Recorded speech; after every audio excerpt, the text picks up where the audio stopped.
नमस्कार दोस्तों, इन्फ्राटॉस के नए एपिसोड में आपका स्वागत है। तो चलिए शुरू करते हैं। पहली खबर की शुरुआत करते हैं हरियाणा से, जहां पर दोस्तों car maker Maruti Suzuki India के द्वारा खरकोड़ा के अंदर एक और फैक्ट्री ओपन कर दी गई है और यहाँ पर भी एनुअली 2.5 लाख कार्स इनके द्वारा मैन्युफैक्चर की जाएंगी। तो दोस्तों मारुति सुजुकी इंडिया का ओवरऑल ये दूसरा यूनिट है हरियाणा के खरकोड़ा के अंदर, जहाँ पर स्पेसिफिक इस प्लांट को लेकर 2022 के आसपास हमारे प्राइम मिनिस्टर के द्वारा फाउंडेशन रखा गया था। 800 से 900 एकड़ ऑफ लैंड इसके लिए हरियाणा सरकार के द्वारा इनको दी गई है।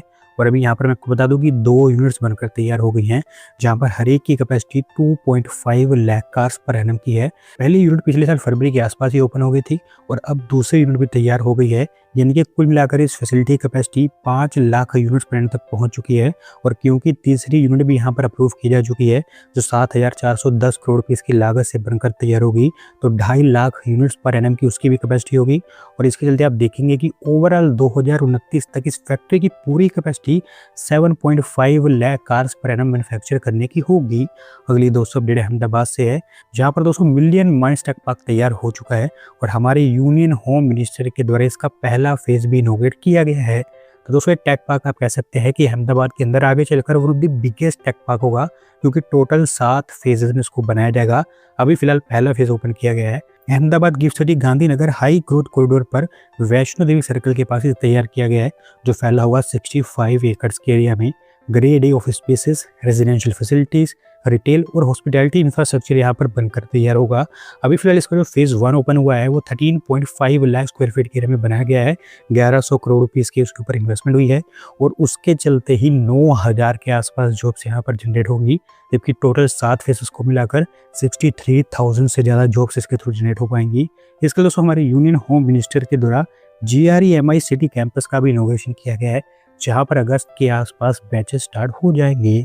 अगली दोस्तों अपडेट हमारी रेलवेज की तरफ से है, जहां पर दोस्तों फाइनली काफ़ी लंबे समय के बाद लोगों की डिमांड सुनी जा रही है रेल ट्रैवल को लेकर, क्योंकि हमारी रेलवेज के द्वारा मुंबई के लोकमान्य तिलक टर्मिनस से बेंगलोर के SMVT बेंगलुरु स्टेशन के बीच में एक नई और डायरेक्ट ट्रेन सर्विस लॉन्च कर दी गई है। तो दोस्तों आप जानते हैं कि हमारे देश के अंदर जो बड़ी बड़ी कैपिटल सिटीज हैं उनके बीच में रेलवेज हाई प्रायोरिटी ट्रेन को ऑपरेट करती है, जो काफ़ी तेज़ी से ऑपरेट करती है।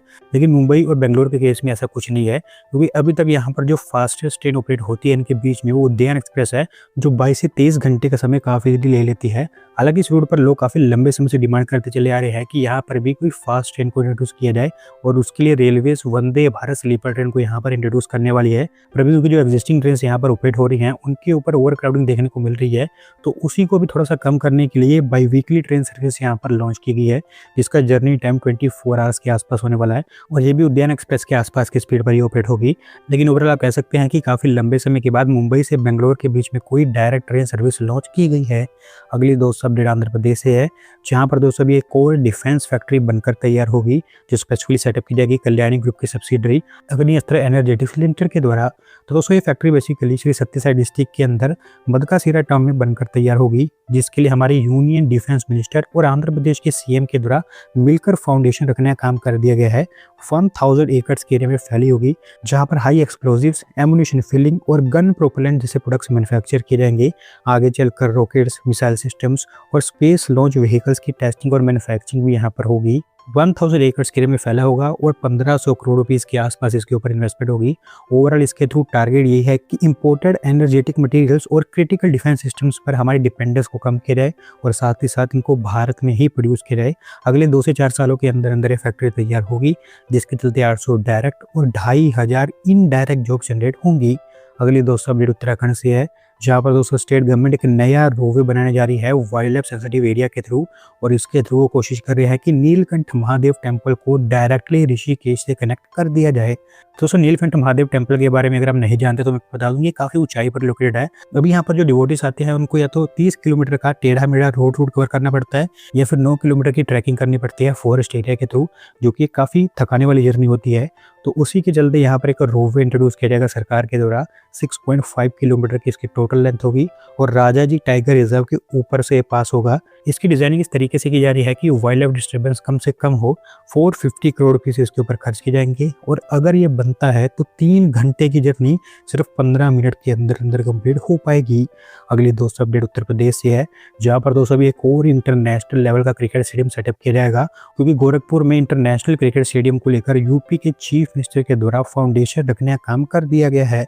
दोस्तों अगर आपको याद होगा तो आज से कुछ हफ्ते पहले मैंने बता दिया था कि गोरखपुर के अंदर एक नया क्रिकेट स्टेडियम सेटअप किया जाएगा, क्योंकि उसको लेकर प्रिपरेशन स्टार्ट हो चुकी थी और अब इनफैक्ट इसको लेकर फाउंडेशन भी रख दिया गया है।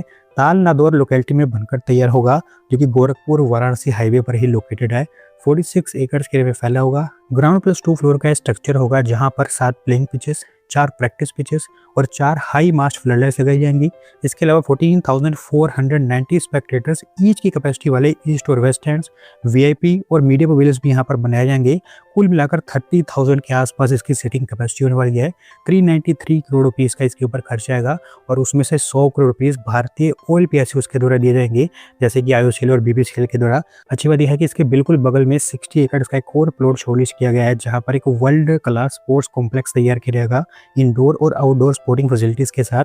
लेकिन सबसे पहले क्रिकेट स्टेडियम भी बनकर तैयार होगा। तो ओवरऑल टारगेट है कि दिसंबर 2027 तक ये क्रिकेट स्टेडियम तैयार कर दिया जाए। अगली दोस्तों अपडेट तेलंगाना से है, जहां पर केजेएस इंडिया प्राइवेट लिमिटेड एक नई फैक्ट्री सेटअप करने जा रहा है और इसको लेकर तेलंगाना के आईटी और इंडस्ट्रीज मिनिस्टर के द्वारा फाउंडेशन स्टोन रख दिया गया है। दोस्तों फैक्ट्री बेसिकली संगारेड्डी डिस्ट्रिक्ट के कुंडापुर मंडल में बनकर तैयार होगी, जहाँ पर इनके द्वारा ऑलरेडी एक फैक्ट्री को ऑपरेट किया जाता है। उसी सेम प्लेस पर ही ओवरऑल दूसरी फैक्ट्री होगी। एक टाइप से इसको आप दूसरी यूनिट भी कह सकते हैं। 44 एकड़ के में फैली होगी, जहां पर मेजर ब्रांड्स जैसे कि Nestle, Hindustan Unilever, doctor Reddy's lab, इस तरह की कंपनीज के लिए मैन्युफैक्चरिंग और पैकेजिंग का काम इस कंपनी के द्वारा किया जाएगा। 651 करोड़ रुपीस की इसके ऊपर इन्वेस्टमेंट होगी और एक बार जब ये तैयार हो जाती है, जो कि अगले 1.5-2 सालों के अंदर अंदर हो जाएगी, तो 1551 डायरेक्ट और 5000 के आसपास इनडायरेक्ट जॉब्स इसके थ्रू जनरेट होंगी। अगली दोस्त अपडेट आरआरटीएस को लेकर है, जहां पर दोस्तों एनसीआरटीसी और यूपी सरकार के द्वारा एक नया आरआरटीएस कॉरिडोर प्लान किया गया है लखनऊ स्टेट कैपिटल रीजन के लिए। और अभी तक जो डिटेल्स हमारे सामने निकल कर आई हैं, उसके अकॉर्डिंग अयोध्या को भी आरआरटीएस कॉरिडोर में कनेक्ट किया जाएगा। तो दोस्तों बेसिकली आप जानते हैं कि पिछले कई महीनों से एक आरआरटीएस की प्लानिंग हो रही है लखनऊ से कानपुर के बीच में, और अभी एनसीआरटीसी और यूपी गवर्नमेंट ने मिलकर ये डिसाइड किया है कि इसी आरआरटीएस को एक बड़े कॉरिडोर में कन्वर्ट किया जाए, क्योंकि लखनऊ और कानपुर के अलावा रायबरेली, बाराबंकी और अयोध्या, अब इन तीनों को भी इसके साथ कनेक्ट किया जाएगा। कुल मिलाकर 2 फेजेस में कॉरिडोर बनेगा, जहाँ पर पहला फेज कानपुर से लखनऊ तक 67 किलोमीटर का, जबकि दूसरा फेज लखनऊ से अयोध्या तक 120 किलोमीटर का। नयागंज, उन्नाव, बशीरपुर, नवाबगंज, मंथरा, अमोसी, सुशांत, गोल्ड सिटी, जगूर, बरेल, सफदरगंज, भेटरिया और अयोध्या को कुल मिलाकर 12 आरआरटी स्टेशन यहाँ पर तैयार किए जाएंगे। 32,000 करोड़ रुपीस के आसपास इसके ऊपर खर्च आएगा। और अभी भी दोस्तों ये प्लान काफी ज्यादा प्रीलिमिनरी स्टेजेस में है, तो आगे चलकर इसको लेकर बहुत सारी अपडेट्स आएंगी, वो मैं टाइम टू टाइम आपके साथ में शेयर करता रहूंगा। अगली दोस्तों अपडेट हमारी फाइनेंशियल कैपिटल मुंबई से है, जहाँ पर दोस्तों बृहन मुंबई म्युनिसिपल कॉर्पोरेशन एक नया ब्रिज बनाने जा रही है गोरेगांव क्रीक के ऊपर, और इसको लेकर ग्राउंड कंस्ट्रक्शन स्टार्ट हो चुका है।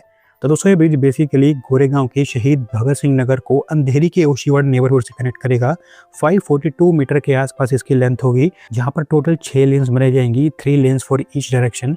542 मीटर्स में से 238 मीटर का पोर्शन केबल स्टेड पोर्शन होगा। हालांकि पहले ऐसा कोई प्लान नहीं था कि इसको केबल स्टेड के रूप में बनाया जाए, पर इन्वायरमेंटल रीजंस और मैंग्रोव प्रोटेक्शन के लिए डिसाइड किया गया कि इसका कुछ हिस्सा केबल स्टेड के रूप में बनाया जाएगा। 418.53 करोड़ रुपीस का इसके ऊपर खर्च आएगा।